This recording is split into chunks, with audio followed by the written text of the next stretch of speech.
Hello, I'm Professor Alto and welcome back. Today we're going to discuss how to create a wireframe that provides a visual representation of the look, feel, function, and structure of your serious game you've invented. This wireframe is a prototype MVP of your serious game that you can use to test in the market and get feedback from prospective users so that you know how you should modify your design before you create the working and functional prototype. In previous episodes, I've had you create the collateral necessary as the foundation for a wireframe. These include things like personas, experience maps, 5 pillars of behavior change, 6 principles of digital success, behavioral economics and psychology, and game mechanics. The wireframe is where all these things come together into one experience that represents how your serious game or app will actually work in practice.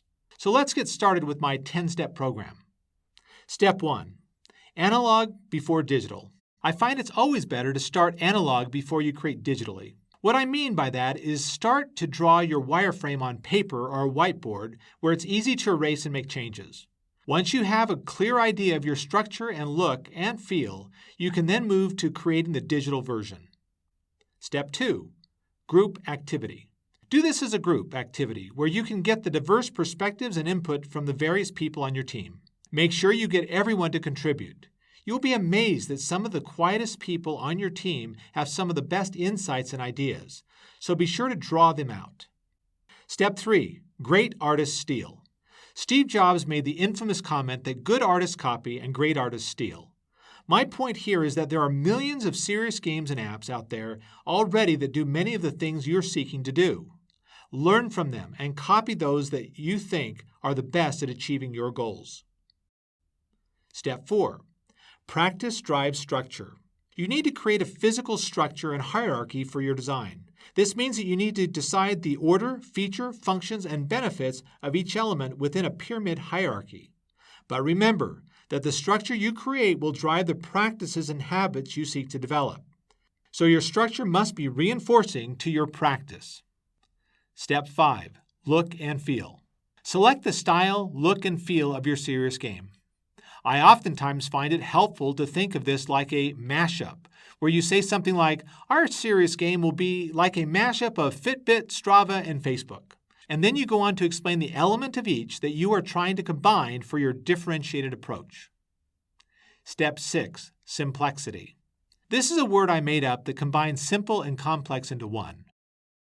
What I mean by this is that your serious game at one level is highly complex, where you are combining all the various elements of game mechanics, psychology, digital innovation into a single experience. But this experience must be simple and easy to enjoy.